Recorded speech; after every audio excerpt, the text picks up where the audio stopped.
This is the EVP Podcast. Welcome back, everybody, to another episode of the EVP Podcast. I am one of your hosts, Beaker. And I'm Ghosty. And we killed DVO. He's no longer with us. So we replaced him with another bald person. This is Castle. You can't tell, though, because I got a hat on. Yes. So I'm hiding my baldness. It's like hidden incognito baldness. So what's up, Castle? Welcome to the EVP Podcast with us today. Not much. It's good to be on here. It's been a while since I've been behind a microphone, and as Tim knows, unfortunately, to get me behind a microphone, it's hard to get me to shut up, so I'm just going to apologize ahead of time. Even if he's not behind a microphone. Why won't he quit talking? Yeah, so that's what he does. So for those of you that don't know who Castle is, I have mentioned that I've been on a previous podcast. Ghosty and I were both on a previous paranormal team. Castle here was the founder of that podcast and that paranormal team. Yes, it was WISPS, which stands for Wasatch Investigative Society for Paranormal Studies, and that team was formed back in 2012. We founded it with kind of the purpose to be a team that, I don't know, I saw a lot of teams come into places that just, they kind of look like the circus had rolled into town. I mean, it sounds kind of rude and mean, but I mean, I thought... That's true, though. I thought, if people want someone coming into their house, they don't know these are strangers, and you want someone coming in, it looks like they just got out of prison. Just got the carnival roadies just showed up. And so... They smell like cabbage. So I thought, what would it be like to make a team that kind of, look nice, kind of presented themselves professionally? And I know professionalism was kind of the key behind that team when we founded it. And I think we did a great job. Beaker, you go Beaker, or do you go by your? Well, Beaker, yeah. Yeah, but Beaker was on the team. Dell was on the team. Peaches was on the team with us, and we actually had a great time. We dealt with a lot of really fun stuff. We saw some really interesting things. We also saw some really crazy dark things. Had a lot of fun on the team. But as happens, life kind of gets crazy. Things go sideways. My life got turned upside down a couple times during that time period. And we decided to part ways with the team. I'm still loosely associated with the team. They still call me from time to time. But now my sister runs it. And, with anything, it's evolved. I mean, it's still a great team. They still go out and do stuff. But I haven't been on an investigation with them for some time, actually. So I think the first investigation you did in like 3 years was when you came to my potluck. It is. In fact, I took like a 3-year break from the paranormal altogether, other than just occasional podcast appearances. In fact, speaking of podcasts, the Supernatural Hour was a podcast that was initially founded with the WISP team, and we did probably a dozen or so episodes before Beaker came on, and Peaches as a couple of the co-hosts, and then we went for a number of years before both myself and Beaker. I think we were about 5 years in, 6 years, something like that. Yeah, something like that before we, like I said, life kind of went sideways, and I had to reprioritize and kind of take a step back from all of it for a minute to kind of get myself situated. But honestly, the experiences that we had were just crazy.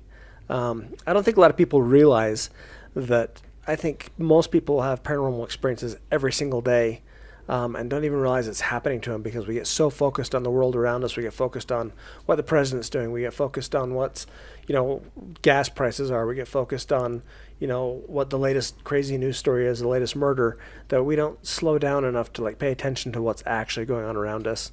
And then when you kind of are looking at that and you focus on that, you start to notice that, hey, that thing moved. It wasn't where I left it. Hey, I think I just heard a voice, say something to me. But we get so wrapped up in the world around us that we miss those experiences. But honestly, every single person that can even hear my voice right now, you have things that are happening to you right now. Well, not maybe right this second, but I mean in your life. That Everybody listening is looking around like, right now? Oh, no. Where's the ghost? Where's the ghost? Is it there?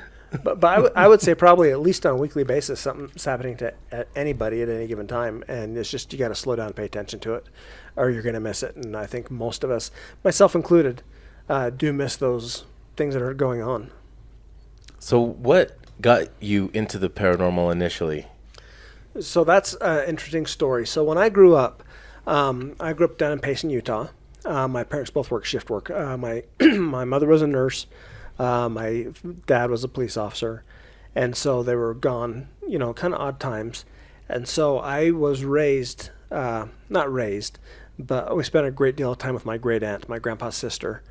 She was kind of our babysitter growing up. And so we spent quite a bit of time at her home. And it was a little home built in like the 1920s in Payson. And this house was creepy is probably the nicest thing I can say about this house. I mean, it was great because my great aunt just lived there by herself. She was an elderly woman. But this house just had a vibe. There was a room in the house that was always kind of kept closed. It was in the northwest bedroom. And this room was always icy cold. It didn't matter the time of year. It could be July, January. It didn't matter. The room was just always icy cold. And the interesting thing about this room is if you spent any amount of time in this room, you always felt like there's somebody in there with you. And if you slept in that room at night, you'd often have a dream. And when I say you, I mean lots of people who spent any time in this room had the same dream. And the dream was that you'd be in this room. And as I explain this dream, people are going to be like, what are you talking about? That sounds stupid. Why is that scary? But the feeling in the dream is what made it scary. But the dream was that you're in this room and you're waking up in the bed and it was a bright sunlight day outside. And there'd be these geometric shapes, probably about the size of your hand, triangles, squares, circles, all different colors, floating through the room. And that was the dream. And, everyone who's listening is thinking, well, whoop-de-freaking do. But you just wake up super creeped out. Years later, my great aunt passed away, and the home was sold. And it was a few years later, I was in high school, and we we're kind of telling ghost stories on the bus coming back from a school activity. And I hadn't mentioned this dream to anybody. And a girl on the bus goes, yeah, we have this house, and we have this bedroom, and in this room it's always ice cold, and we have this really creepy dream. And she goes on to describe the dream I just described. And I kind of stopped and said, where do you live at?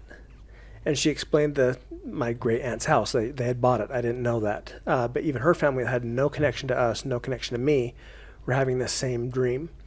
Now in this house, if you went in the basement had these really crazy steep stairs. And the basement looked like it hadn't been touched since the 1920s. You go down there, it's concrete. It's aged concrete, so it's really dark gray. And if you're the only one in the home and you went downstairs in this house, you could hear footsteps upstairs walking around, even though there's nobody else in the home. This house is very haunted. Have you guys introduced Peaches on the show before? Yeah. Okay. I don't want to keep referring to her if nobody knows who she is. So, well, I don't understand the bell. Obviously, you don't listen to the show. Anytime we mention her name, we ring them. When we first started this podcast, we were saying her name quite a bit. That's hilarious. By we mean Beaker. Pretty much, yeah. So you did it too. All right, yeah. So we got a bell, and anytime one of us mentions her name, we ring the bell. Don't feel bad. I don't listen to my old podcast either. So, I'm so busy that some of the listeners actually text me and get frustrated if we forget the bell. Oh, well, you might get them email because I think I mentioned her name a couple of times, we've, like Pavlov's dog. Yes, we've trained our listeners. Anyway, we took Peaches down to the house, and she said it's crazy haunted. She mentioned that there's a portal in the closet in that room that the weird dreams were coming from. And so that was kind of my introduction to the paranormal, is growing up in this house. Through grade school, I went to school at Petit Neat School in Payson, which for those who are familiar with Payson, or who aren't familiar with Payson, I should say, is Petit Neat's an old, massive sandstone edifice built in 1906. And it used to be a grade school and very, very haunted as well. And so me and some of my friends used to ghost hunt at Petit Neat in grade school.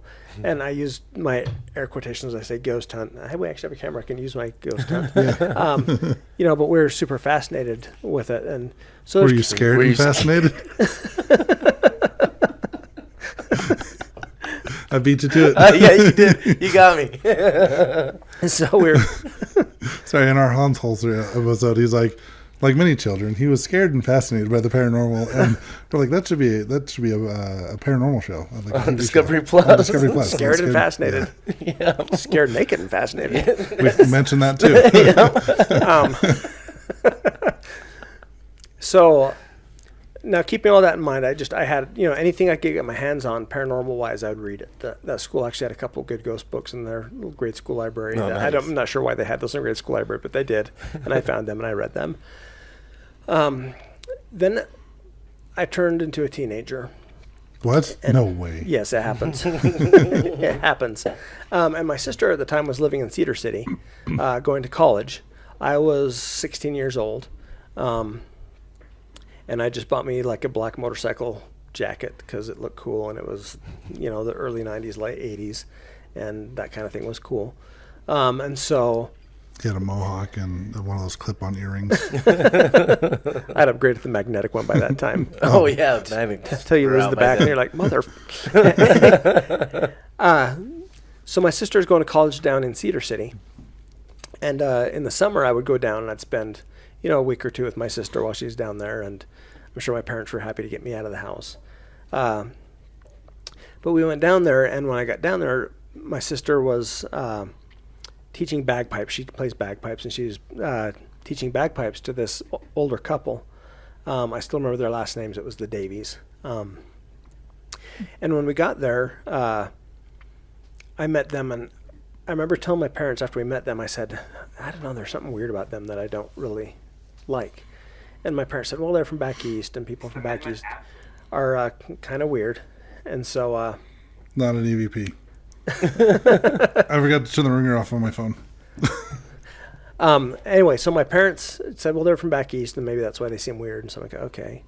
And they invited us up hiking one day. And so we went up hiking, and they kept trying to separate me from my sister, which I thought was kind of weird, and I kind of stayed back, didn't really Did they have an upside-down pineapple?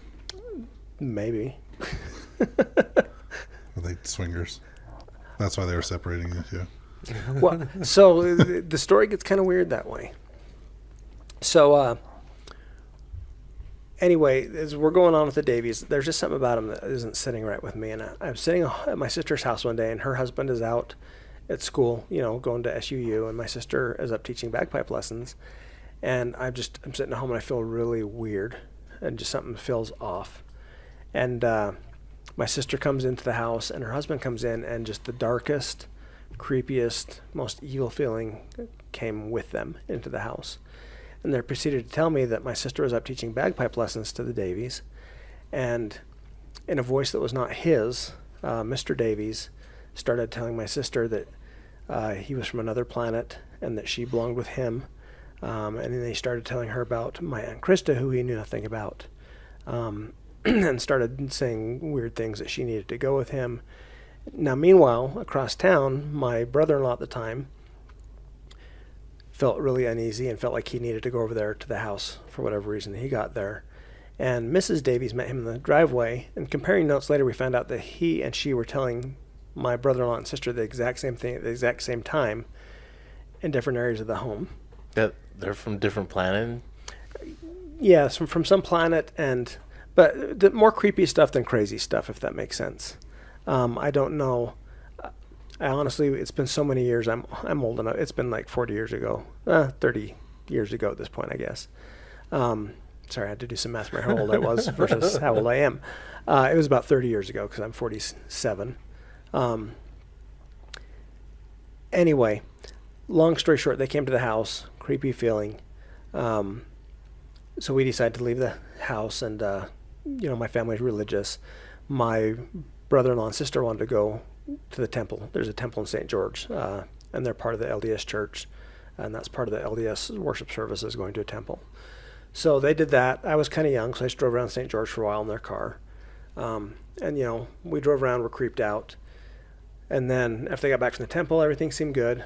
We went back to the house, and walking in, there was just a really dark, evil feeling. I ran in to grab my jacket, which I'd left behind, my black motorcycle jacket. And the entire time I was in the house, it felt like there was somebody behind me the whole time, walking into the house with me. And it's kind of that feeling you have when you're alone, but you don't feel alone, and you feel like any minute you turn around, there's going to be somebody right there. And so I beelined it in there, grabbed the jacket, got out, and we went and spent some more time driving around town. came back to the house, and the creepy feeling's back. Anyway, we ended up having to have the house blessed, and once the house is blessed, the creepy feeling left, and all was well. So those were kind of my early entry into the paranormal stuff and kind of some evil, dark stuff. Through some of our investigations later and using peaches,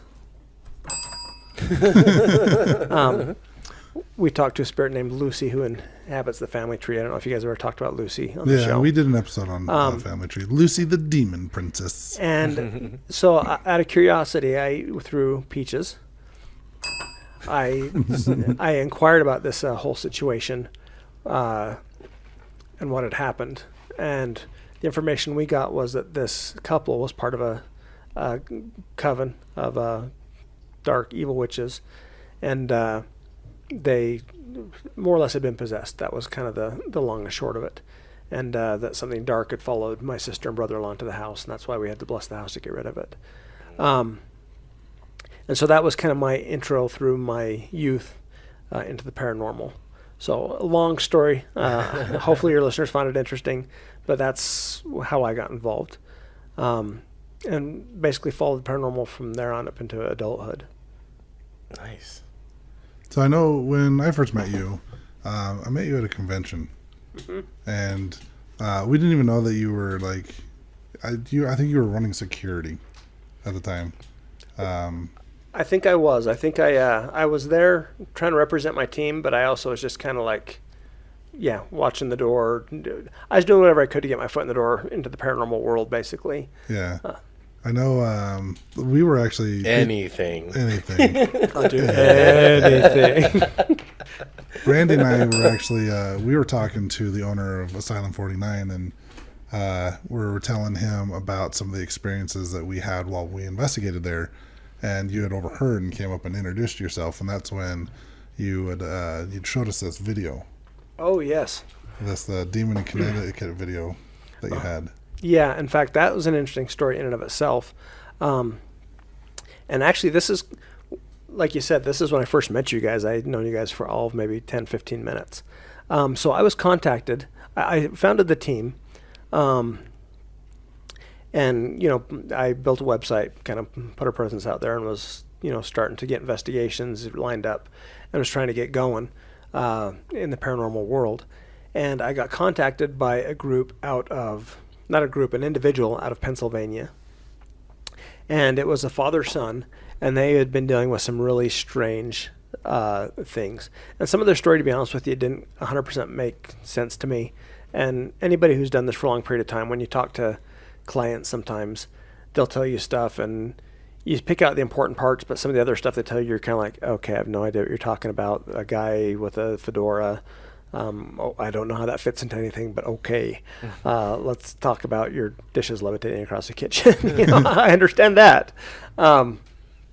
So they'd contacted me and something about going to a weird cemetery and seeing weird stuff, and that part wasn't really all that interesting or really relevant in my opinion. I couldn't find any relevance to it.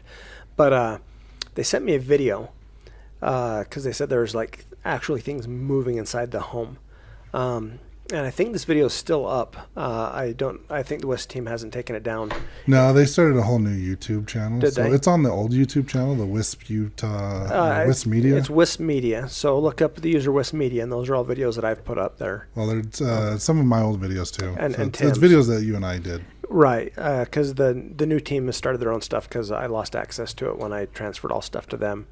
I lost access to some of the media accounts. But the WISP Media account's up there, and it's I can't remember if I think it was Connecticut actually, not Pennsylvania. Yeah, I think it was Connecticut. Because I remember it being Demon in Connecticut. Yeah, so if you want to go see the video, it's under WISP Media, Demon in Connecticut.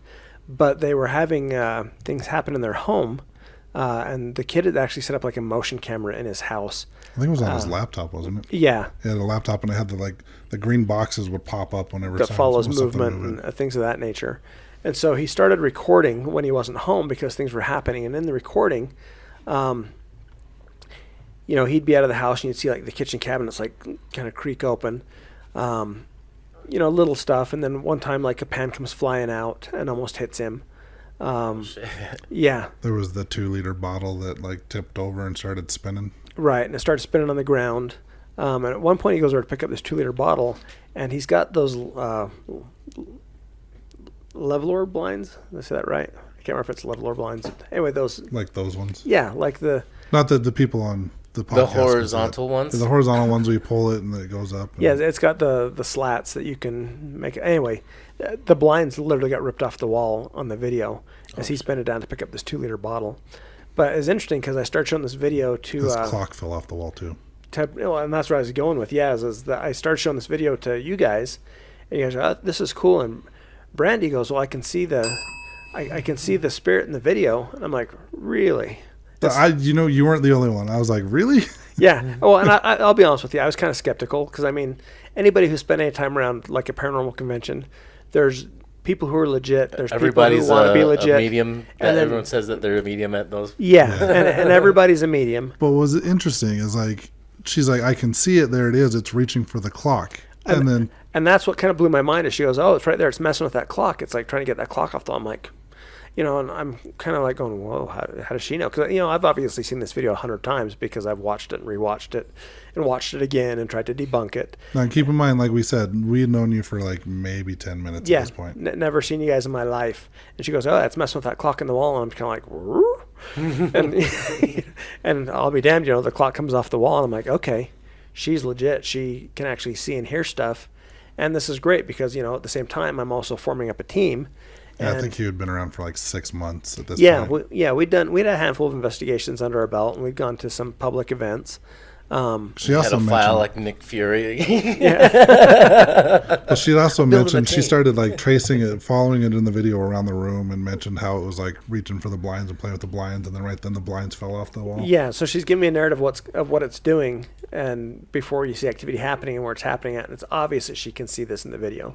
This video was sent direct to me. It wasn't anywhere else, and so it's not like she'd seen it on the internet because it wasn't on the internet at that time. Mm-hmm. So I was like, I'm like, Brandy. I think we were like the first ones you showed it to outside of your team. It really was. And so I was like, Brandy, Tim, join us. We went down to Camp Floyd. Camp Floyd mm-hmm. that night. In fact, actually, I think that's what I did is I was like, you guys going to go investigate tonight? Because I had a couple investigations set up with this convention that were part of the, you buy a ticket, then you can also get a ticket to this investigation we're doing or that investigation. So I'm like, where are you guys going tonight? Because I think they had 2 different investigations going on. I think they were doing Fort Douglas and Camp Floyd. And so we had the Camp Floyd one. And you're like, perfect, that's where I'm going. Yeah, and so I made sure I hung out with both of them because I wanted to kind of see, this in action in an actual investigation.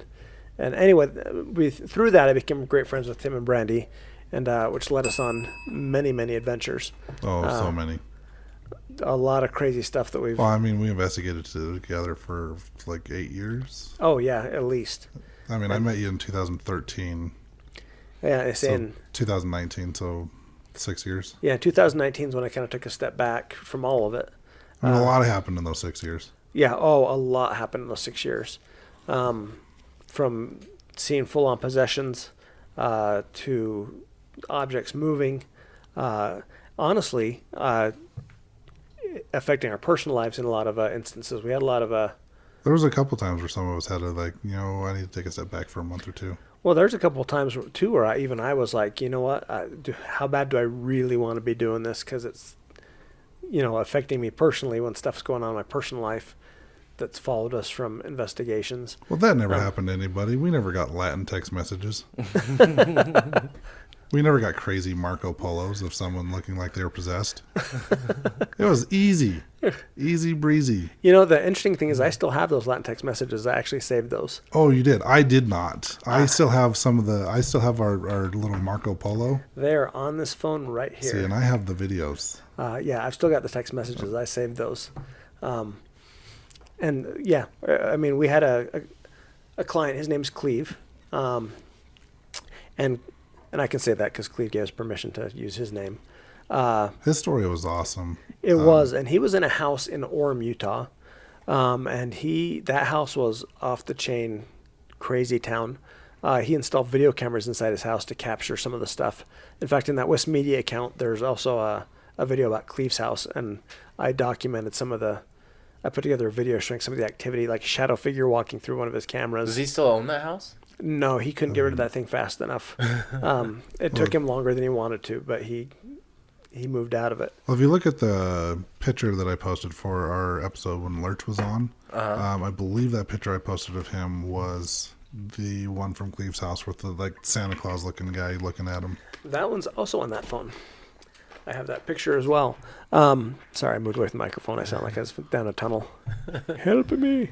How do you get down? How do I get down? Inside joke, sorry. Inside joke. It's an EVP where I say, how do you get down? Right when an EVP hits. And so if you play it over and over again, I sound like a tard. How do I get down? Anyway, this house was fascinating because he'd been in it for a while. Cleve woke up a couple of times without control of his body, almost like a sleep paralysis, but fully awake, fully aware, and hearing a voice not his own coming from his body. Like whatever it was speaking through him. And as we started investigating this house, the team members started getting threats in Latin via text message on our phones. We had all kinds of crazy stuff going on there. Tim's reaching for that bell. Because the text messages was coming from one of our team members. Yeah, it's coming from Brandy. But the interesting thing is that most of the time when these text messages were coming from her, she had Tim with her, or she was there at the time. One of the times I was actually on my way to her house when the messages came through. Right, and so I get there and I'm like, "What you doing?" She's like, "No, just vacuuming." I'm like, I grabbed her phone. She didn't have time to actually go through and delete them. They were not on her end. Right, and but they were on all of our phones. And a lot of them too actually referred to hers, and that your medium's too strong, we'll break her. She's ours, which actually caused the team a lot of concern for her safety, because they were clearly targeting her, and they knew that would be of concern for us, which is part of why I think they did target her. She got targeted a lot. But there's, I've got a really cool photo on my phone that shows a shadow figure following me through Cleve's house. A great big, tall, it looks like it's 6-7 foot tall shadow figure, like hunched over right behind me. But he had one room in his house, and it's interesting because you walk into this room. I mean, he's got crystals in this room everywhere because he knows this room is kind of like the hot spot. The treadmill room in the basement. Of where all this activity is happening. And so, I mean, he's got any kind of holy object, holy metaphysical object, anything he can to try and neutralize this room. You walk in there and he's got pictures of the Pope and I mean all kinds of crazy stuff to try and keep this room under control. And Peaches, you like how I've learned to pause.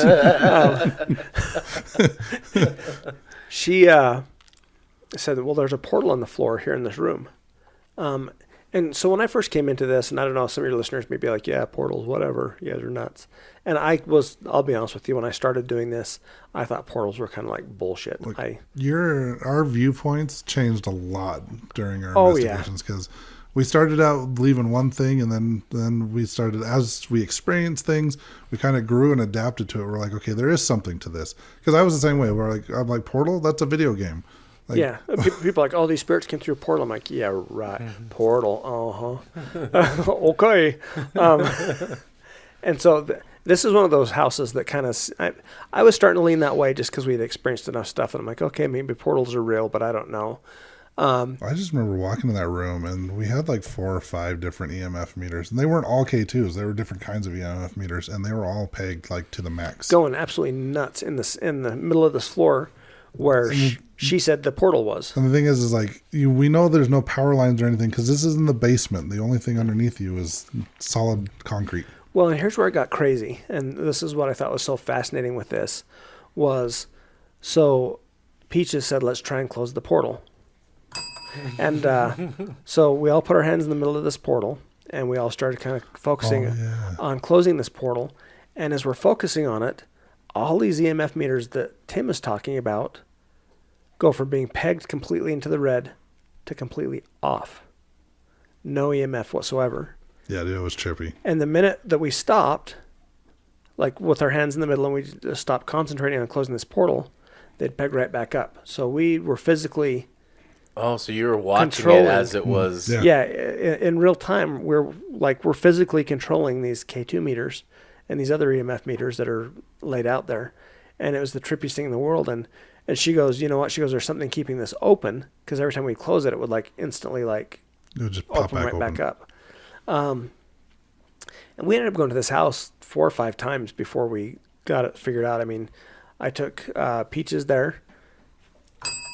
And I took another medium. We worked with Caden there. I took another Brandy there, who was another medium that we worked with. We took 3 or 4 different mediums there. And to an extent, it was almost, Cleve's house kind of became a training house a little bit. I mean, we're always serious when we went there, but we took several different team members, like, hey, we're going there. It'd be a good experience for you to come with us. But his house is always just off the chain nuts. And like I said, we're getting Latin texts. We're getting threats. We're having stuff happen in our private lives. Well, I know he had stuff like, he was like flossing one day or something, and it like flew out of his hand and across the room and into the toilet. And then I remember you telling us about he had just bought some paint or something. Yeah, and it got like splashed all over his car and through his garage. Like it just splattered everywhere. And this was closed, sealed cans that weren't, I think they were on the floor already. I mean, we're talking like Amityville type stuff was going on in this guy's house. Yeah, it was crazy. Some of the EVPs we got there were crazy too. Did it ever fully stop before he moved out? Yes, we finally got a handle on it. Before we got there, though, like a year prior, another team had come in, and he got an EVP that said something about his fish. And when the team left, his aquarium heater got turned up all the way to high, and it cooked his fish.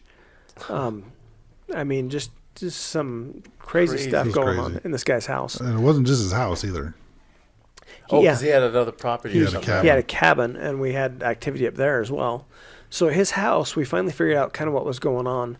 I'm not a medium. I don't profess to be a medium. I'm not a clairvoyant. I'm not anything of the sort. But for whatever reason, I can usually pick up on an object attachment pretty quick if I go into a place that has an object attachment. I've seen it. It's weird. I can't even explain it. I just go in and I just suddenly get tunnel vision on something. I'm like, whoa, what's going on there? And I can't quite, I'm looking at something. I just can't look away. Kind like of that thing. Plastic skull in that one house. Right, where the water lines got ripped out while we were standing there talking to the family. That was crazy. So at Cleve's house, we walk into his bedroom. He's got this crazy wand. It's like this crystal wand made out of all these crystals, like woven together with like gold wire. And it's got a little plaque, and it's a piece of memorabilia that is like a crystal wand used by Cher. It's a dilly. In one of her.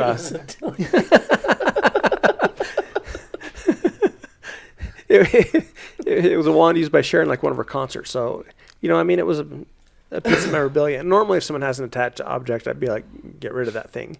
He don't want to get rid of his Cher wand. Who knows where that thing's been? Anyway, I have dust on it at this point. Probably had dust on it when we got used to it. It's been dusty. We're dirty. But that was kind of when I first picked up on the fact that I could pick up on object attachments. Every time we'd go in there, I kind of focused on that thing. I'm like, that thing's giving me the heebie-jeebies. And what's this residue on it? Yeah, you. Ectoplasm. But we kind of determined that there's 3 or 4 objects in his house that were that had attachments, and that was kind of what was keeping this portal open. He had like a King Tut replica head. I mean, it was from Vegas. I mean, it wasn't like anything fancy or special, but it was a King Tut replica head. There was the Cher wand, and there were a couple. Do you remember what the other 2 things were, Tim? I do not. There was something hanging up on his wall in the living room that kept drawing my attention. There's one other thing. But we kind of figured out that these 4 objects all had attachments and were kind of keeping that portal in the basement open that we couldn't figure out how to close because it would just spring right back open. And once those objects got cleansed, removed, dealt with, the problems in his house seemed to dissipate. Same thing with his cabin. We went up to his cabin and we had EVPs of growling. He had, history of getting attacked up there, and he had a stuffed owl. It was like a owl replica that had attachments, and that was kind of the focus up there as well. And once the owl replica was removed, that property calmed down as well. He subsequently sold both properties. I don't blame him because the stuff he had going on was like seriously like Amityville level stuff. Yeah, it was you walked into this house and you felt uneasy just the second you walked in. Yeah, and he did have so up in his living room he did have these lights, and this part was not paranormal, but I think it did feed the problem. These lights themselves in his living room just were crazy with the K2s. As long as his lights were on, the K2s were like pegged about halfway constantly, and I think those things were putting out enough EMF to help feed whatever was in his house to be able to manifest in other ways, because he had madness going on there. In fact, we actually nicknamed that particular spirit. We had Lucy, the demon princess, at a family tree. In his house, we had what we called Larry. And Larry was a pretty malevolent one, too. Larry wasn't just at his house. Well, I was going to say, and Larry roamed. He went around to other places, like an old bank building that we used to investigate. Mm-hmm. I say we ran into Larry several times. And I think Larry intentionally kind of followed us around through our investigations. And he threatened it in Latin in our text that he was going to cause us problems. Yep. And we did. We ran into him several other instances over the years at different places.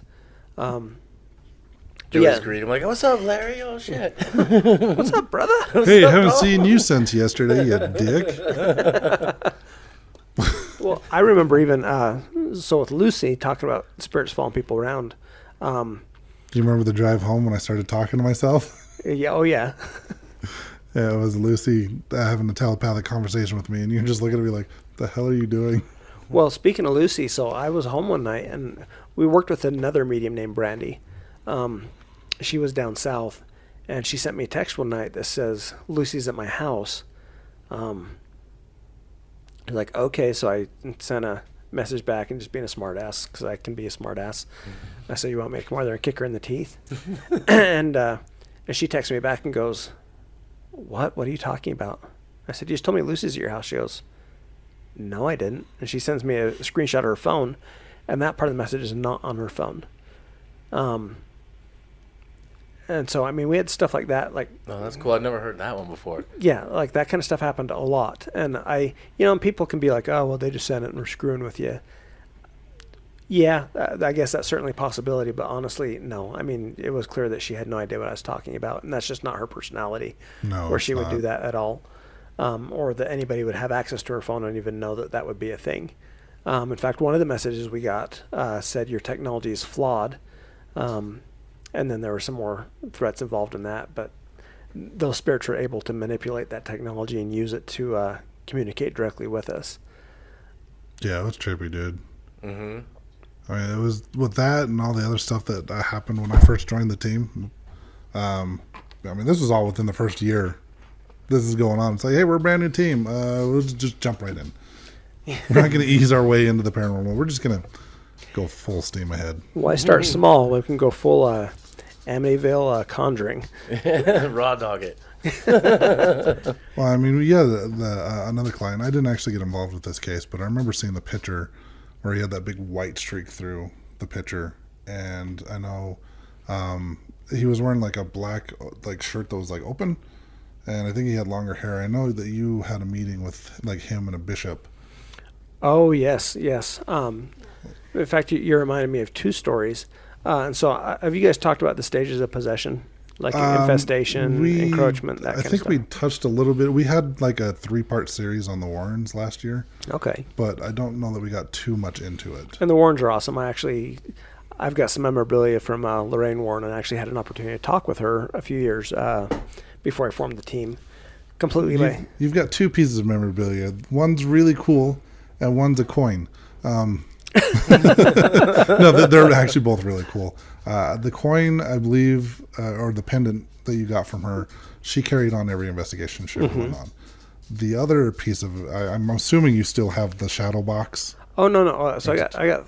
If you're talking that, I've got 5 pieces of memorabilia. Because I've also got I got a bracelet that belonged to Lorraine Warren, which is also cool.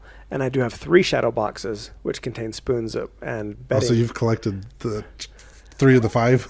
Yes, the other 3 owners, or the other 2 owners, got tired of having those cursed objects in their homes and offload those to me. So I've got possession of all three of the five. The other one is sitting in John Zaffis's paranormal museum, because I gave one to him. I actually had 4 at one point. And then I'm not sure where the fifth is. I think Kenny had it and I think gave it it to got somebody. broken or something. Yeah. I'd have to ask him. I think Kenny had it, broke it, and then gave it to like a coworker. They're just spoons and like pieces of the bedding from the Amityville house. Right. And when you first got these things, and I didn't even want to touch the shadow box, there was so much negative energy coming off of these things. Well, I subjected those things to so much salt, selenite, obsidian. They're not as creepy as they used to be. I think they've been more or less neutralized. I keep them outside my house. They don't actually come into my house. They're outside in the shed. And those are... I'm trying to think. Those are the only cursed objects I still have that are in my possession. We've removed a lot of cursed objects from homes. Yes, we have. In fact, you mentioned the plastic skull, which we had a house that we had a lot of stuff going on in. Do you remember the activity they were actually having there, Tim? I don't. I just remember getting home from Vegas, dropping Brandy off, and then driving back from Sandy down to Santa Quinn. Yeah, I remember being in Santa Quinn at this house, and I think they're seeing shadow figures, if I remember right. And they're having their daughter was having like weird dreams, or like the something was talking to their daughter, right, telling her to do stuff, right, like self-harm and things of that nature. And it's interesting. So we did a basic investigation, EMF meters, EVPs, things of that nature, or recordings for EVPs, I should say. And as we got near the end of the night, we started walking through the house, and I walk into, they had kind of like an enclosed patio. And I walk in there, and there's this plastic skull. It's like a Halloween decoration. It's not even a good-looking replica. It's a plastic Halloween-looking skull. Yeah, and I walk in there, and I think you might still have the picture of that one too. I'm gonna have to look when we get done. I think it's on Facebook somewhere. But yeah, so I get the whole tunnel vision thing, the Wonder Twin power activate thing going on. I'm like, that skull is an issue, and bring it out and. We set it on the table, and we put some salt around it. And as we're talking about it, all of a sudden water starts just pouring out from underneath their kitchen sink. So we're like, what then? So we open up under the sink, and whatever's in that house had actually grabbed and tore the water lines out of the wall underneath the sink. We became plumbers real quick. Yeah, so we had to get their water shut off. But I mean, it wasn't just like accidental, like all of a sudden blip, blip, blip. I mean, they're literally torn out. And yeah, we ended up removing that object. And I don't know when all was said and done if I don't think we ever had any other problems at that house. Not that I'd heard of, no. I think removing that object was about what it took. And oftentimes, if you can find an attachment in a house and get rid of the object with the attachment, that usually takes the problem with it. We had a house in Tooele. You remember that one? Yep. That was another one where we had to make 2 or 3 trips out before we got it figured out. And that was the rock, yeah. The rock, yeah. And that was the very first one I remember before I really figured out what was going on. I talked about Cleves being one of the first, but this was the first. We had a house in Tooele, and I didn't go to the first investigation, but we went up, sent a team up. We got some EVPs out of the house. They're having issues. And then I went up. We had an investigation plan at Benson Grist Mill like a week later, and the family was still having issues after we left. And so I went up, and then Tim came up probably 30 minutes after I did, along with Brandy. I think we were doing the Benson Grist Mill on the third time we went to the house. We were doing Benson Grist Mill that night, so we all went into the house and then hit Benson Grist after. Right, and I think if I remember right, you and Brandy came in probably about 30 minutes after everybody else got there, I think, because you guys were coming from the north, and we were coming from the south, and so we beat you guys there by a little bit. But as we're walking through the house, there's this rock that kind of caught my attention. It was probably about a little bit bigger than a large grapefruit. And it had it was kind of an orangey color and had like this Cocapelli drawn on it. And then it was like lacquered. And they're using it as a doorstop. And, I walked by, I'm like, what's that rock doing? They're like, oh, that was here when we bought the house from the original owner. And the original owner had like killed himself and had been into some crazy stuff. And that rock just kept drawing my attention. And, when Tim and Brandy came in, I've said it like 3 times. You haven't even rung the bell. I Your know. listeners are going to be pissed. No. There's some people that are going to be mad at me. I'm sorry, Jesse. Anyway, Brandy walks in. She's like, ugh, at that rock. And so we removed it. And it's funny because we did end up taking it to Benson Gristmill that night with us because we removed it from the house. And Benson Gristmill is usually a pretty benign place. I mean, there's usually not a lot of really dark stuff there. It's usually pretty. It's like little old lady ghosts and pioneer ghosts. And there's a couple of things there that are a little icky, but not like Larry level or Lucy level. We're talking some minor league bad guys. No, just the 9-foot one. Yeah. The 9-foot tall guy that makes me look small. Yeah. But we took that rock there just to kind of, because we were there, so we took it with us. And all hell broke loose that night. All the EVPs we got were, I'm going to kill you, die. You know, just crazy stuff like that. You know, I don't remember the exact verbiage in the EVPs, but I know we had Jimmy Chunga was with us. And one of them said, he's mine, or something along those lines. Anyway, it was just, things got really dark really quick, and so we had to remove that rock from the property. But as you mentioned, Tim, we did have another one, and there's a guy who contacted us, and he said that he had... His name was Ralph.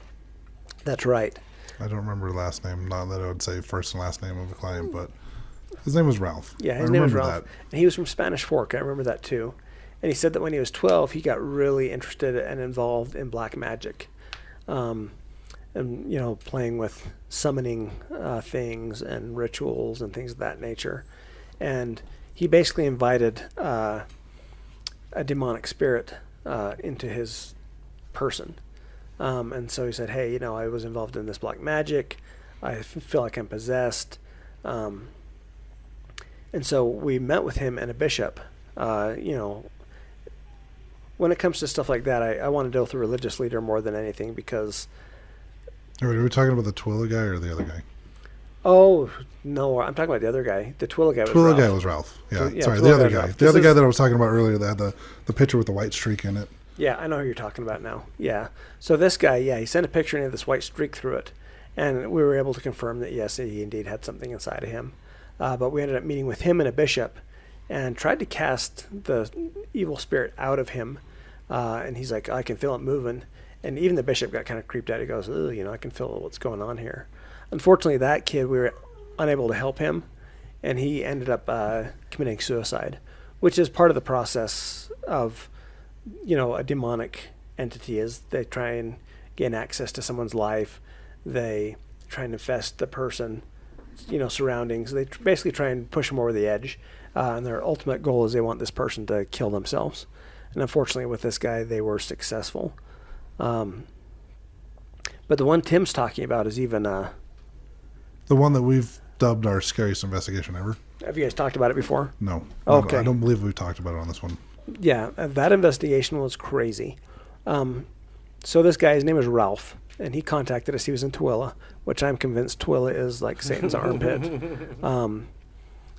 No offense, Tooele listeners. Your city's beautiful, but there's a lot of dark, evil shit that goes on in Tooele. They don't get the internet out there. We're good. Oh. They still got to dial the operator and put my call through to the Little Caesars. Hello?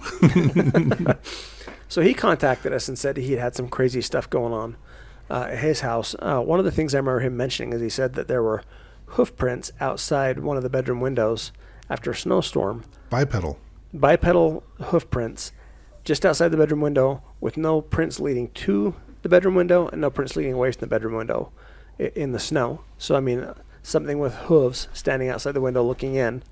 But again, no tracks to or from, just underneath the window. And that was some of the stuff that they were seeing. They were seeing shadow figures in the house. So we showed up to investigate, and it was me, Tim, Lurch, Mark. And Mark. Brandy was sick that day. And which was a good thing. It was a good thing. It was a very good thing because I honestly don't know if she would have walked away from that investigation without being... I was told I was going to die. Yeah. I when we were all there doing the investigation, we kind of determined that investigation was not a trap, or that it was a trap. I was going to say, what are you talking about? That was definitely a trap. It was a trap. It wasn't an investigation for help. I mean, the wife definitely wanted help, but the Ralph himself... We were being lured there. Yeah.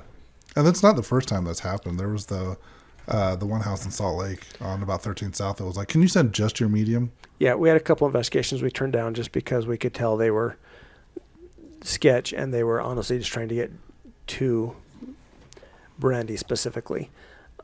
But Ralph, this one, yeah, I still will say to this day, I mean, I think this is worse than the Zion building incident. But this one we've talked about on Supernatural Hour, how we felt this was our scariest investigation ever. I would think so. Just purely for the fact that, in fact, just to preface this, at the end of the night, we drove away and said, we forgot this piece of equipment. And we said, F it. Yeah, I think he can have called it. you. I think he called you and said you forgot your holy water or something. And you're Yeah. like, just keep it. We're like, congratulations, you're a proud owner. We'll get another. I mean, this guy, the whole house it felt so eerie. And I think Lurch might have mentioned this when he was on the show last year or a couple years ago. But it was so eerie, so creepy. I just remember we made sure to keep someone in between him and his bedroom because he had the loaded rifles leaning up against the wall. Not in cases or anything. They were just out and loaded. And he kept trying to get to him. I think this is the only investigation where I asked you, because of your profession, I asked you if you were carrying your firearm, and you and Lurch both were, and that made me feel a little bit better. Which, to be honest with you, I don't usually. And that was one of the very few I felt like I needed to. No, it's something we actually tell, on the old team, we actually told people to not bring firearms. That was one of our rules, and this is weapons of one any where kind. I just, myself and Lurch both felt compelled that we needed to do it, and neither of us even communicated with each other that's what we're going to do. We just both were like, this feels like we need to do this tonight. And it was kind of cool and kind of weird at the same time because, again, neither of us planned it. It was totally against our team policies, but honestly totally completely necessary under the circumstances because this kid was full on possessed. I mean, there's just no two ways about it. He kept trying to get into those firearms in that room. Yeah, that's why we made sure we kept someone between him and the firearms at all times. But the creepy thing with him that I remember is when we cleanse a home, there were some steps that we would take. Well, before that, when he went and got the paper and the pencil and wrote down, he's like, I'm hearing chanting in my head, and he wrote it down perfect Latin, and we had it translated because Lurch at the time was learning how to speak Latin and read Latin, and it translated to this one is ours priests. And then he also said they had a condition, and I can't remember the name of the condition, but I did remember we did look it up right after he told us about it, and it's a real condition. That's why you were giving him a blessing. Where he was unable to see images in his head, like you or I would. What's that? I'm unable to visualize. Yeah, you're unable to visualize. He's unable to things. visualize You things. can't picture things in your head. And so he didn't have dreams basically, because he couldn't visualize it. But at some point we tried giving him a blessing, and he goes, for the first time in my life, I can visualize tearing you guys limb from limb. I remember saying you wanted to rip your throat out. Right. And I just remember thinking, yikes, and this is shortly after the writing down perfect Latin. This one is ours priests. And for your listeners who don't know me or Mark or Lurch, all three of us, hold the priesthood in our church. And so we have, the authority and ability to give blessings if we need to. And so we had given him a blessing or tried to give him a blessing when this all went down. So some of the cleansing techniques we use are designed to get rid of evil spirits. One of those is we ring a metal bell. I don't perfectly know the meta-science or the science behind why that works. Anyone who's attended a Catholic ceremony knows that the Catholic Church rings bells. I personally think it has something to do with the frequency involved, that it's hard on evil spirits. Kind of like a dog whistle of sorts. Kind of like a dog whistle for demons, if you will. And the crazy thing is that we started ringing the bells as part of this process. So he had gone outside. He asked if he could go outside to smoke, and I was kind of keeping an eye on him while you guys started the cleansing process. And you start ringing the bell on the other side of the house, and he starts screaming. So I poked my head outside to see what's going on, and he was literally in the fetal position, covering his ears, yelling, it hurts, make it stop. The second you started ringing the bell. And if we'd stop, he would recover. We start up, he would start in the fetal position again. In fact, this is one of the only investigations that we've ever done where someone was assigned a minder. And that was, we're like, Tim's the biggest guy. Tim could probably kick his butt if we need to. So Tim, we need you to keep an eye on him.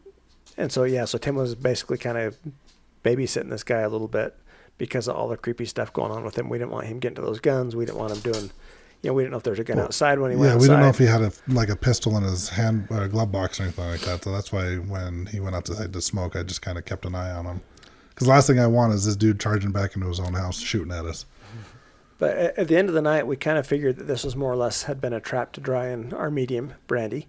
And we were glad that she was not able to come. It's kind of interesting, though, because at the end of the night, we determined that more or less he was actively using a Ouija board downstairs in his basement. And if you guys listen to my episode or our episode on spirit board, you kind of know my stance on it. To me, it's just another investigating tool. The problem I have with it is you're inviting spirits to manipulate and control your body. Right. But this dude was doing it on a daily basis, even though he had assured us that he wasn't. He lied. We guarantee he was doing it on a daily basis, and he was trying to communicate with things that he shouldn't. It's all the intent that he had was not positive by any means. It became really clear, though, near the end of the investigation that there was nothing we could do under the circumstances to solve any problems there because he was actively, openly embracing the crap that was in his house. Well, his wife was standing next to him, and he went to put his hand on her shoulder, and she flinched away, stepped away, she didn't let him touch her at all. Yeah, she was actively. I was nervous. I spent the next week looking in the newspapers for a murder suicide in Tooele. He really did. I remember him calling, going, "It's clear today." But yeah, I mean, and I don't know if the flinch was even conscious or subconscious on her part, but he went to touch her, and she's like, "Ugh." And kind of flinched away. Yeah, she shrugged him off. But yeah, we ended up having to just drive away from that investigation after we told him, "Hey, look, dude, we've done what we can. You need to contact your religious leader." I don't know about you guys, but I felt super uneasy. I actually called one of my friends. So someone was on the phone with me while I was driving home. And I felt super uneasy until I got out of Tooele County. Once I got back into Salt Lake County, I felt fine. It was weird. Yeah, I think we had, the other three of us drove up together because we were coming from down south. And we had talked about it a little bit. I don't remember us feeling uneasy, but like I said, the three of us were actively talking about the weirdness that had gone on in that house. And like you mentioned, we got the call back like, "Hey, you guys forgot." I think it was either holy water or oil or something along those lines. Keep it yours. It wasn't anything expensive. And I'll be honest with you, had I left my entire case of gear there, I probably would have been like, "Ship it." Here's my P.O. box. I'll pay shipping. I'm not going back. Give the address to the police department. Ship it here. Yeah, right. That's the best place to pick it up. UPS store. No. UPS store, USPS. P.O. box. Fire station, somewhere. So yeah, that was hands down probably one of our scariest investigations, just due to the sheer fact that, we thought we were going to die. Yeah. Literally. That there was potential there between the guns and his mental state, and the fact that it became real evident real quick that the only reason we were there is because we were basically been lured there. Yeah, we were there to help the family like we thought. That was one interesting thing about the team is, I think, having talked to other paranormal teams around, and I totally blame myself for this because, I don't know, it fascinated me so much, but we seem to get drawn to more dark, crazy stuff than I think any other team I've ever talked to has. We did. We had a lot more dark, crazy, evil cases than any other team. Even teams that are still going right now, like I talked to them, and that no one has experienced anything as close to as bad as what we've had. And this was all within the first 2 years of the team. And I'll be honest with you, I think part of it is, like I said, I blame myself because I feel like we did seek it out because we wanted to step in and help people. And I'm not ashamed of it. I'm not embarrassed by it because I feel like we did help a lot of people. It was disappointing when we couldn't help, in those kind of situations.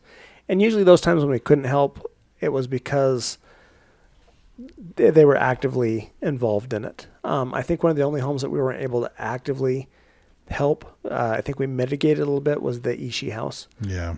In fact, I think they probably still have got issues. I talk to them on occasion. They actually live a few blocks from me now. But yeah, they had major issues. We got them calmed down to moderately minor issues, but I think they still have issues. And again, I think some of that too is I think one of the residents in the house still kind of tinkers with stuff that he should probably not be tinkering with. Yeah. But again, it's hard to help people. Like when you have an entire family and, 3 of the 4 really want help, and you've got the one person that's keeping it from happening. right, screwing it. And honestly, I would say all those dark cases that we dealt with, I can't think of any exceptions off the top of my head. Maybe you can. But usually all the dark cases we dealt with, somebody was messing with something they shouldn't have, or had been messing with something they shouldn't have. Yep. And the ones that we were able to go in and solve pretty easily is they moved into a house where someone had been messing with something they shouldn't have. And those ones were always the easiest because nobody in the house wanted it there. And under Right. those circumstances, it was really easy to give it the boot. But when someone was actively tinkering, it's hard to kick something out the door when someone's at the other door saying, "Come on back in."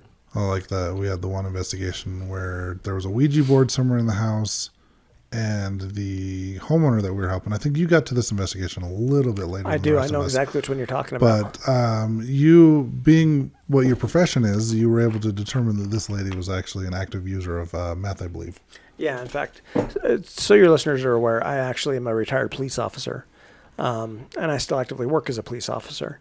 And yeah, I could see signs and symptoms, and because of my job, I'm not afraid to sometimes call people out on stuff if I need to. And so I basically asked her, I said, "Look, I'm not trying to get you in trouble, but when's the last time you used meth?" And do you remember what her answer was? I know it was been like months is what she said. I think she said months, but I think I pinned her down and it To 2 became, o'clock. Yeah. Yeah, pretty much. It was Yeah. like earlier that day. She said she was, she read the Bible every day, and she was going to church, and that she was, on the road to recovery. And She goes to church in a puddle. When's the last time you used meth? It's been a month. It's a month ago, last month. Well, it's the 1st, so that would have been yesterday. But yeah, that one was one where we determined that there was 5 or 6 people living in the house, if I remember right. there was her mom, her and mom, her or mom's roommate. girlfriend. Yeah, her mom's girlfriend, her, and then a couple other people, I think. But we determined that mom's girlfriend was actively using a Ouija board and messing with stuff that she shouldn't be. And we basically had to tell her that, hey, we would love to help you, but as long as one of the residents here is actively tinkering with stuff, we can cleanse this house all day long, but the minute we walk out the door, it's going to be right back, because the minute someone starts tinkering again, it is what it is. And our experience was, and you can let me know if you disagree with this, Tim, is that usually in those kind of cases where someone was messing with stuff they shouldn't have, and I'm not even talking spiritual stuff, I'm talking about drug abuse, child abuse, even, I don't know that we ever dealt with any murderers, but, murder, anything that's, I think would be considered by society or religion as a grievous sin, even excessive pornography use in some instances. We did have one of those cases. Yeah. And usually when I say that, I mean, I'm not talking about someone who goes on the internet periodically to look up the naked ladies. I'm talking about people who are looking up like weird, crazy stuff, and a lot of it. And Well, we had the one gentleman that both the Brandys at one point had separately, they hadn't conversed with each other about it. They had both told you that the homeowner that's a good story. was abusing his child. In fact, we'll tell that whole story here in just a second. But yeah, when people are messing with stuff like grievous sin type stuff, that can also draw in or keep things there that shouldn't be there. So it doesn't always have to be someone messing with, trying to conjure the devil. It can be people just messing with stuff that's considered by religion and society to be a grievous sin. So in this instance, and I actually had to block this dude from my phone because I got tired of hearing from him after this. He lived in some housing. This is a case that was down in Provo. And he contacted us and basically said, hey, I'm in this subsidized housing. We're having issues. We're seeing stuff. Things are going on messing with our kid. Can you come help us? Like, okay, not a problem. So we go down there to the house, and first off, the house is disgusting. I mean, there's like a mountain of dirty dishes.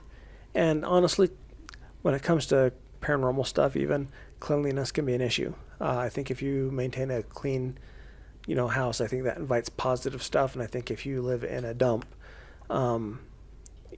And when I say dump, I'm not saying that your house has to be the nicest house in the world, but I'm saying, if you had a sink full of dirty dishes that hasn't been touched in 3 weeks, I think that helps invite in negative stuff. I'm not saying that's the thing that invites in the negative stuff, but it certainly makes. No, but it's a great way to get your kids to do the dishes.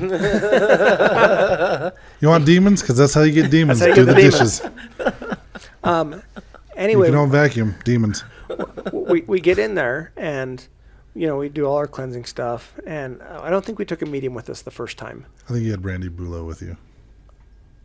I don't think we did the No, you first didn't. time. I only went the second time. So. Yeah, I think the first time we didn't have Brandy Bulow with us, because I think we ended up going 3 times. Oh, okay. Yes, that's right. So the first time we just went, we cleansed, and we said, hey, as politely as we could, clean up your house. His wife was kind of special. I think she had autism or something. Yeah, she wasn't firing on all cylinders. That's probably the best way to say it. Honestly, neither was he. But he was far more functional than she was. And they had this little boy. But we cleansed the house, and a few weeks later we get, can you come back? Okay. So we went back and we took Brandy Bulow with us, who was another medium we worked with, and she was good at what she did. We worked with 3 different mediums during my time there on the team, 4 actually, but 3 that we used consistently. 2 of them have been on this show. Which one's Caden and Brandy Bulow? Brandy. Peaches, Brandy. So we took Brandy Bulow with us, and she said, hey, one of the spirits here that the little boy is seeing and dealing with is actually a protective spirit, because something's going on with Dad. Dad's like touching the kid. I'm like, okay. And she goes, I'm not going to remove the spirit that's protective. I'm like, well, if there's a protective spirit here, I don't want to remove it either. And so we kind of went back in and told Dad, like, hey, we did what we can. And at this point, I trust my mediums, but I'm not going to go in and be like, dude, you're touching your kid, based off of one medium. One person's opinion. Because, and Peaches can tell you as much as anybody that, although she has these awesome abilities, sometimes they're not always 100%. I make mistakes. She makes mistakes. I don't. Tim never makes a mistake. No, I'm perfect. They'll sometimes make, but I mean, it's Make bad decisions. It's never 100%. So I don't want to go in there and say, this is how it is, off of, just because that's that's a big accusation. That's a huge accusation. Right. And I've been invited to someone's house, and I can be like, hey, dude, you touching your kid? Let's talk about you touching your kid. How's that for a creepy laugh? And so we left. Well, he contacts me again, like 3 or 4 months down the road, and he's like, oh, we're still having problems. So this time I take Peaches with me. And now I've not told her anything about this case at all. No, we do that. I mean, I still do it. Last night I took her on a residential. We don't tell her anything that's going on. And honestly, I like doing that just because it helps build her credibility. It helps build any medium's credibility when there's no bias involved in it. You know what I mean? And so we walk in and we're doing the same thing. And she goes, hey, there's a protective spirit here. And Dad's touching on the kid. And Dad's abusing his wife. And, anyway, so he walks in, as we're doing this investigation. And at this point, I've got 2 different people, 2 different mediums telling me the exact same thing. They haven't corroborated stories. And again, I will sometimes call people out on stuff. And so I told Dad, I said, look, I've had 2 mediums in your house that can talk to spirits, that can see spirits, that can talk to spirits. And the information they're both giving me is consistent. And that consistency is that you are touching your kid inappropriately. And he kind of looked at us and goes, really? Or something along those lines. I would never do that. Just like... I've done that in a long time or something like that. It's been a long time since I think at first he denied it, but it was He like denied it it at was first. it He's was like, it was the most milk water denial ever. It was literally like this. I would never touch my son. Like, I don't know about you, but when someone accuses me of stuff I'm not doing, You get all up in arms, right? right? You get angry. You get defensive. That's what it was literally. That's a bad accusation. Oh yeah, and see, like I said, I would I'm a never. retired police officer, and I've I spent 5 years doing SVU, which is investigating child abuse, and I've interviewed a lot of perverts, and I've put a lot of perverts in prison. And you guys are dead on. And that's, if you accuse somebody, if I said, Dale, you're touching your kids, you'd be pissed. Yeah, that'd be like fist flying at you. Yeah, and that's a natural, normal reaction.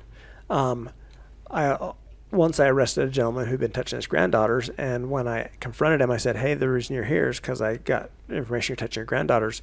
He played the ants in my pants game where he kind of like couldn't find a comfortable spot on the couch.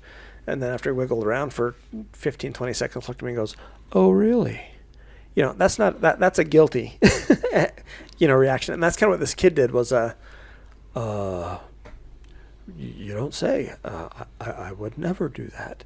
And I flat out called him on it a couple times. I basically told him to knock it off. Obviously, and this is the frustrating part, and Peaches will agree with me because she was there.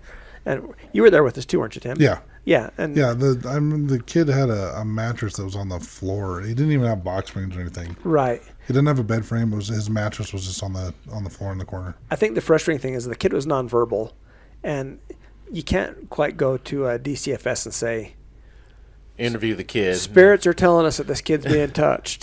The ghost told me. Yeah. And so it's kind of frustrating because there wasn't a whole lot we could do as far as reporting it goes. Because, I mean, how do you prove that with a nonverbal kid? And how can you give a credible report when it's, metaphysical? And so I think that was hard for all of us, that we just had to walk away from that. But we did end up chewing this guy's ass 3 ways from Tuesday. And, yeah. And like I said, after that, I had to block him just because there's nothing we could do to help him, and he was drawing the stuff in. And to this day, it kind of haunts me that I don't know what the end result is with that kid, but that was a tough one. Well, I think it was just I think we were able to determine it was a perpetual cycle. It was just like his dad did it to him, and his dad did it to his dad, and it came down the line. It's like, well, this is what happened to me growing up, so this is what I'm going to do. Mm-hmm. And it was just a kind of hopefully it's an ending cycle, but yeah, that was a tough investigation, just for the fact that at the end of the day, we removed nothing because what was there. I mean, we determined there was a dark spirit that was, helping encourage Dad along, but that there were other spirits there trying to protect that child. And so at the end of the day, we're like, we're not touching anything because we want those spirits to be there trying to protect that child as much as possible. But it's hard to, again, walk away because, I mean, again, how do you give any kind of credible report to an appropriate agency to investigate something with zero evidence short of metaphysical, which, again, you approach DCFS or police department with spirits told us. This is going to sound crazy, but hear me out. So I was talking to some ghosts. Find dead bodies, but you can't take our word when somebody's being abused. That's true. In fact, there's some great dead body stories with Brandy, too, when she helped us find some. There is. I think we'll save it for another episode. We'll have you back on. There's one more story that I want to tell. And let's do it. I think this is my favorite story to tell, especially when you're around, because you get to hear both sides of the story. When you lost your virginity, I want to hear it. You were there. You helped me. You were giving me pointers. Well, tentatively, Tim touched my hand, and initially I was scared and nervous. I'm sure I've licked your head a couple times. So I had just gotten off of work.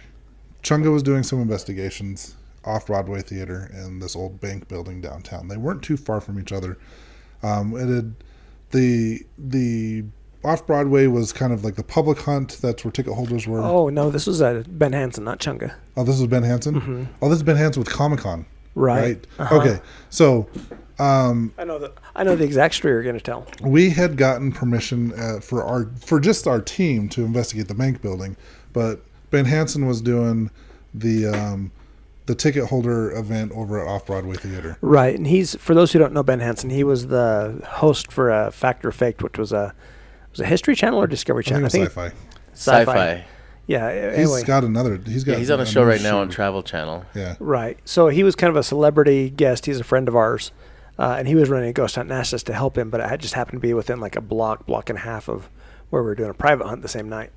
So I had actually dropped Brandy off at Off Broadway Theater to help with the public investigation, and I headed over to the bank building to work on do the private investigation. And our team was kind of like taking turns. They were rotating on the 2 different buildings. I never made it to the Off-Broadway Theater that night. As much as I we'd wanted actually to. had scheduled the one, and then the other one came up, and so we agreed to help with the one. But we're like, how do we do this? So we decided to basically split the team in 2, and like halfway through the night swap, so people had their private time and then the public time. So I remember getting there, and someone told me something about a dead bird, and we actually went down in the basement and saw the dead bird. And after I just remember at the very end, after everything went down, I was pissed that no one got a picture of the dead bird. But we do have. I hope you still have that picture because I don't have it anymore. The picture of the curtain with like the 8 faces in it. If it's not on my phone, I can find it. Okay. I've got it somewhere. I know I do. I would love to put that up on the social media again. So anyways, I'm investigating. I'm with another guy named Tim. He was kind of the caretaker of the building at the time. And then there was 3 women that were 4 members, that now 4 members of the team. We were all up on the top floor. This building was, so you walked in, you had your main floor, and then you had 2 floors above it, and then the basement below it. And we were all up on the very top floor. And we were talking, and Tim had this EVP that he was playing for, so he played for everybody, where, to me, I remember him playing it, it almost sounded like the spirit was kind of singing like "Swing Low, Sweet Chair," that song. That's what I remember it sounding like to me anyways. And as we're sitting there talking about this, we were playing the EVP, all of a sudden I get this like metallic, like copper taste in my mouth. And so I'm checking my lips and stuff because my lips used to get really dry and crack and bleed. And this is, kind of winter time. So it's even worse with the cold weather. And I'm like feeling around, there's no blood. So I'm like trying to figure out where this metallic copper taste is coming from. And Tim looks at me and he's like, we should probably start heading downstairs.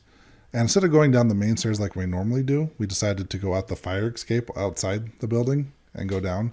Well, the other thing too is that all the girls started feeling sick. They started feeling sick, started feeling uneasy. So I think that's why we went outside, is so they can get some fresh air as they were going down the stairs.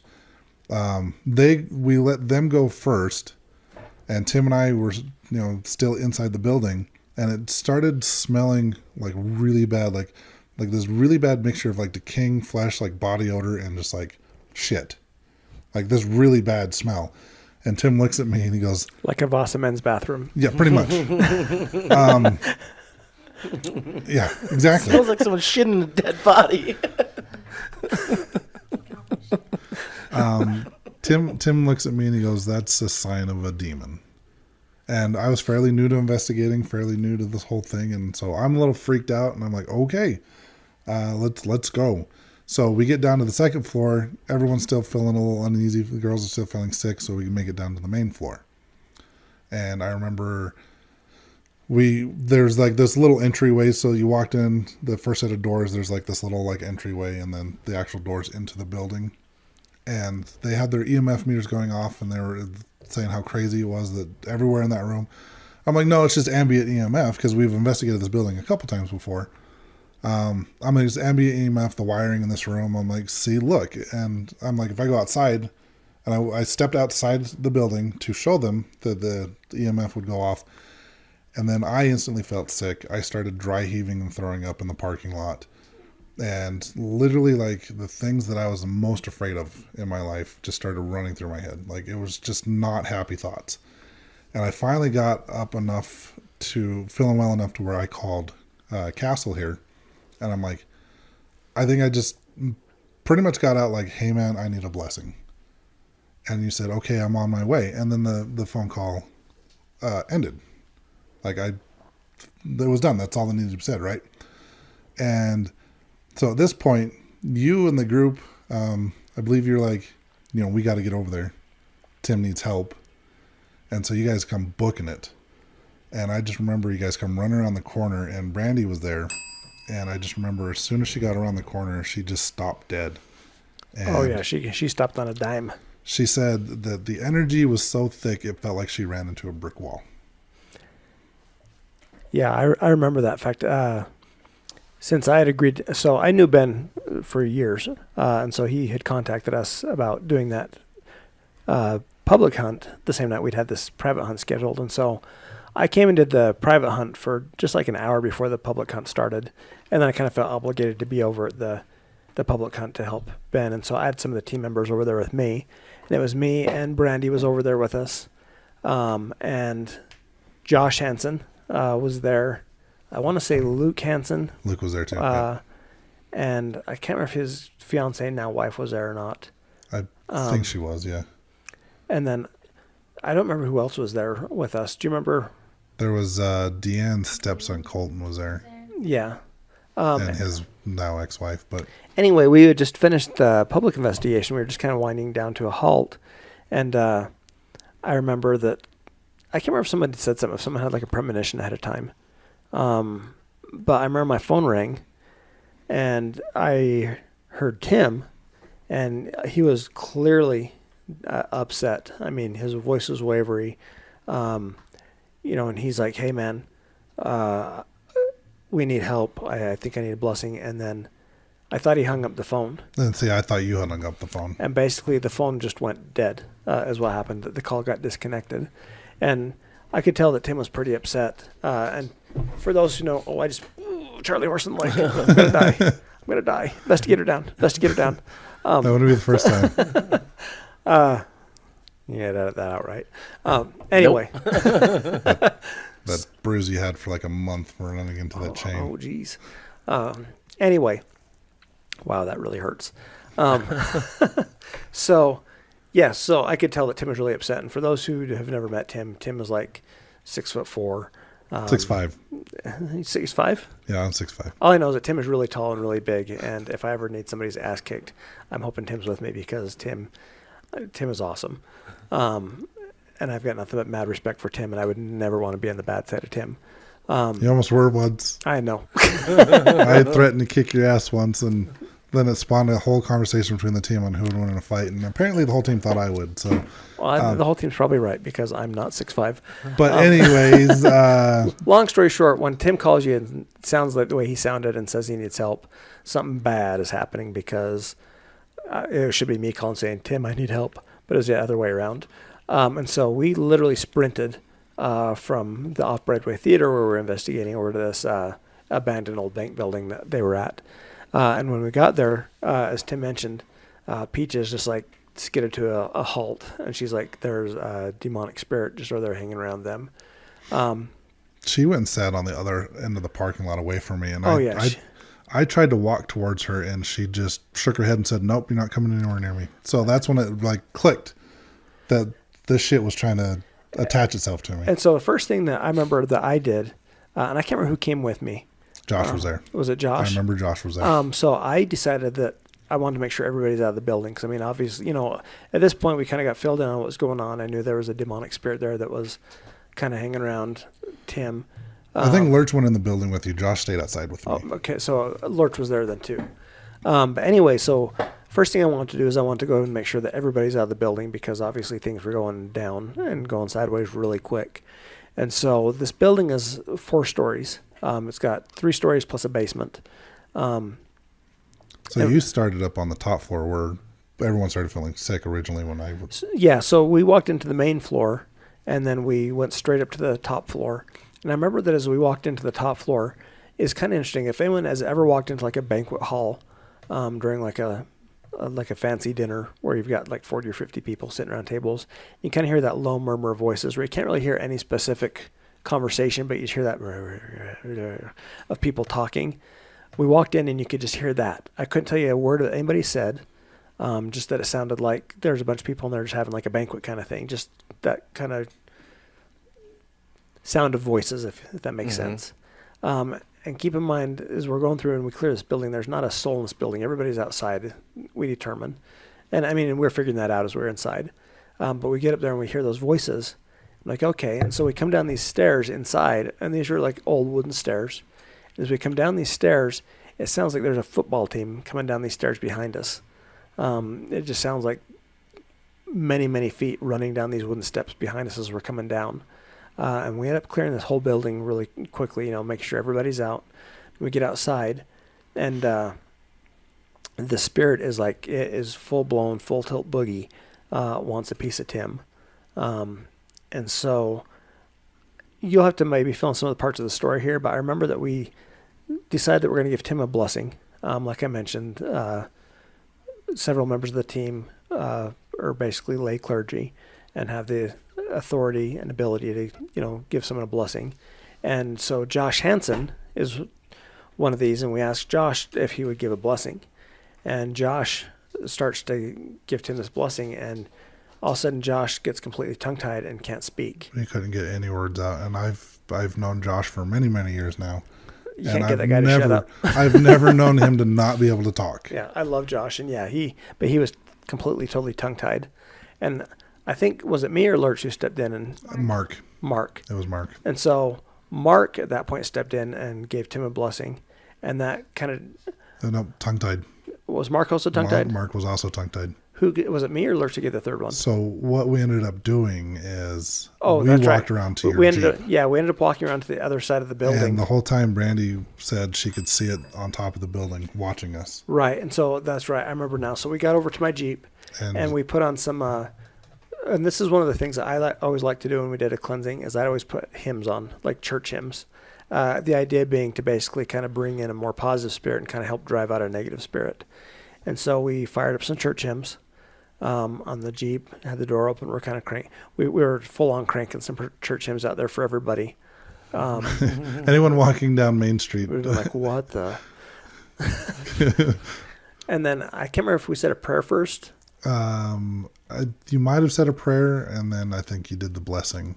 Yeah. And was Played it the music, did the prayer, music, blessing, whatever it was. music, prayer? And then we did the closing prayer after. So it was the music, the blessing, the We did the full on sacrament meeting. Yeah, we did. So we did the music. Then we did a blessing. Did I do the blessing or did Lurch do the blessing? I think you did. Okay. I think at this point, because with everything that was going on, and you being like the authoritative, like senior figure of the team, you're just like, I better do this one. And we'd had so many problems with it up to that point. The back seat. So one of you did the first The first part of the blessing and the second part. And then at that point, we said a prayer because we didn't want anything follow anybody home. But that was definitely one of those moments. And that actually kind of shook everybody, Tim especially, I think it shook. Just a little bit. I just remember after the blessing, I thought this was pretty interesting. I don't know if this, I still don't know. You might have told me if this was organized or not. But I know when it comes to like the paranormal and protection and stuff like that, you'll see the circle of salt and stuff like that. And when we got done with the blessing, I had noticed that the entire team had formed a circle around the car. Mm-hmm. Oh yeah. And it was kind of a cool. So one thing, and I don't know how you guys felt about this, but with some of the dark stuff that we investigated and dealt with, for me, I had a lot of really, really cool, positive spiritual experiences. Yes. I had a lot of negative spiritual experiences, which put me in a spot for the positive spiritual experiences. But there were a lot of really neat things that I experienced spiritually. With that one, I couldn't sleep for a month. I think I slept 2 hours a night, and it wasn't consecutive. It was and like I think 10, Emery 15 told me minutes it was here and with the there. lights on. Yeah, with the lights on, and she still makes fun of me for that. But spirits are going to be there whether or not the lights are on. It's a mental thing. It makes you feel better. But I mean, like I said, I would get 2 hours of sleep at night. I don't know how I functioned for that month because I would get 2 hours of sleep at night, and it wasn't consecutive. It was I remember you were kind of shook, and you weren't sure if you wanted to continue on. I remember I did make the decision. All my friends thought I was crazy. They're like, because I would tell people what happened, and they're like, "Are you still going to continue to investigate?" And I said, "Yeah." And they're like, "Why?" And I said, "Because if I'm able to go out there and keep this from happening to other people, I feel like it's my duty, my obligation to help other people from dealing with this in their lives." Well, and honestly, and that's why I did it, and why I enjoyed doing it, and that's why I enjoyed these dark cases, because for me, the feeling of actually helping somebody was amazing. Yeah, it's like a drug that I can't even begin to describe. When you went in and took someone whose life was kind of in the toilet, and they were just, they were scared, things were out of control, and to go in and kind of bring some clarity to them and to kind of help them out. For me, that was a feeling that I can't really replicate any other way. So I guess in a sense, maybe kind of selfish on my part, because it did feel good to go in and help people. I'll be honest with you, and I think everybody at this table can say that. I mean, there are some times when this stuff scared the hell out of me. Yeah. You know, and you just got to put on your big boy face. Oh, like Yeah. when you got choked out? Yeah, in fact, Brandy's off screen, and she just reminded me of the time when I was in the basement, and she had something jump into her, and she physically tried to choke me out.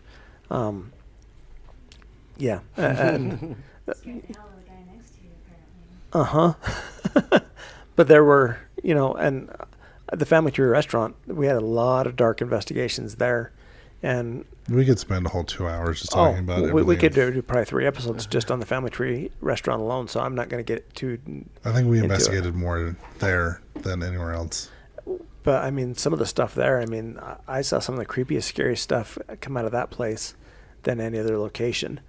But again, at the end of the day, being able to help somebody and being able to kind of take the fight to the bad guys, so to speak, was kind of a fun high that I can't begin to describe to anybody because it felt good to help people. But it really did take a toll on all of us. Oh, absolutely. And there was more than a few times where I thought, boy, is this worth it?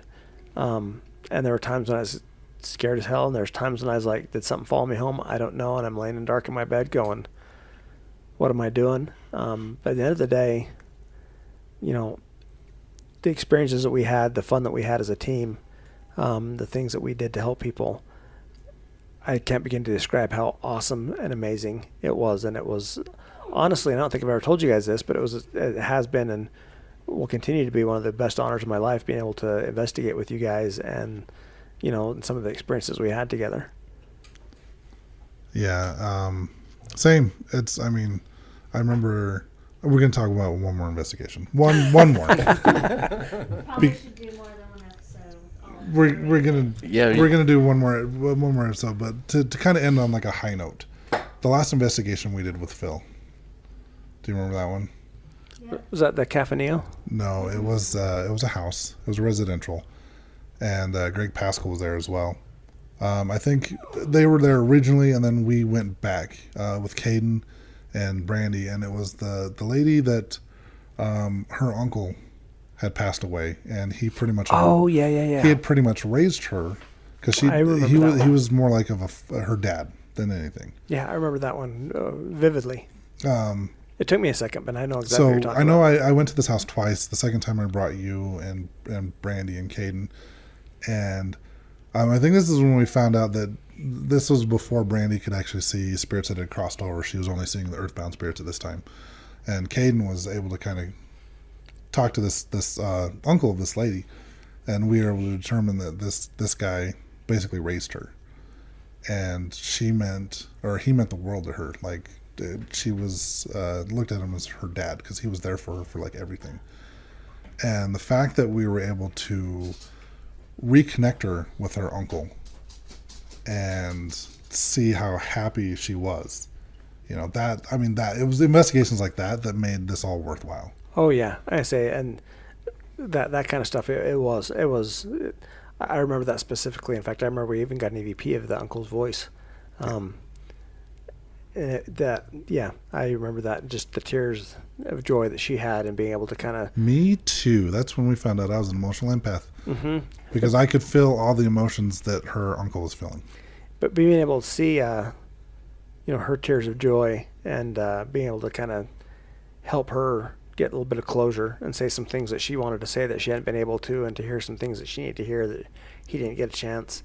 That was a neat investigation. Yeah, that was probably one of my favorites for two reasons. One, we were able to reconnect her, but that was one of the last houses that we did before our friend Phil passed away. Yeah, I remember that one vividly.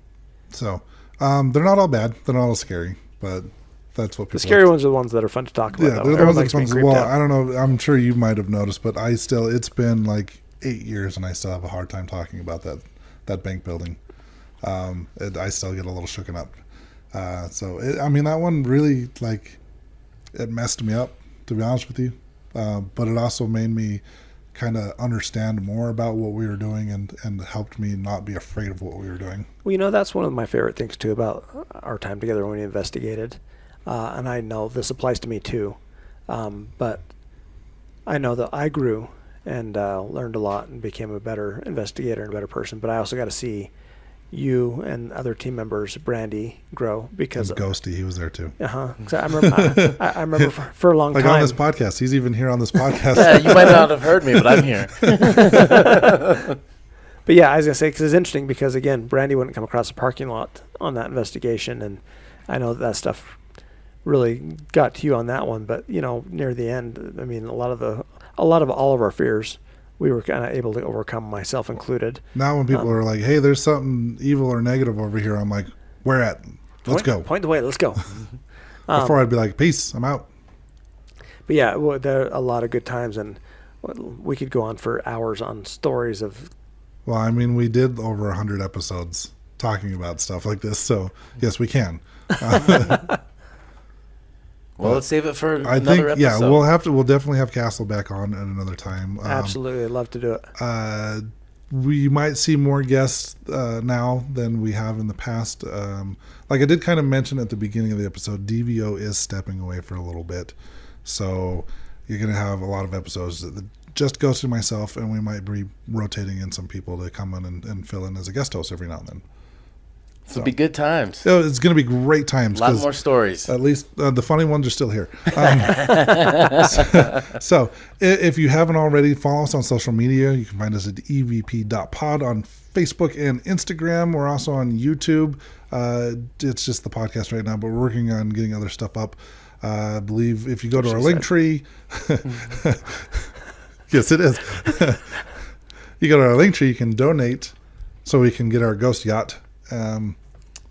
Follow me on my OnlyFins. OnlyFins. Just kidding. Our only ghosts. Well, let's call that an episode, Let's shall do we? it, yep. All right, Ghosty don't play that. Peace out, butterflies. Say something. Something. This is the EVP Podcast.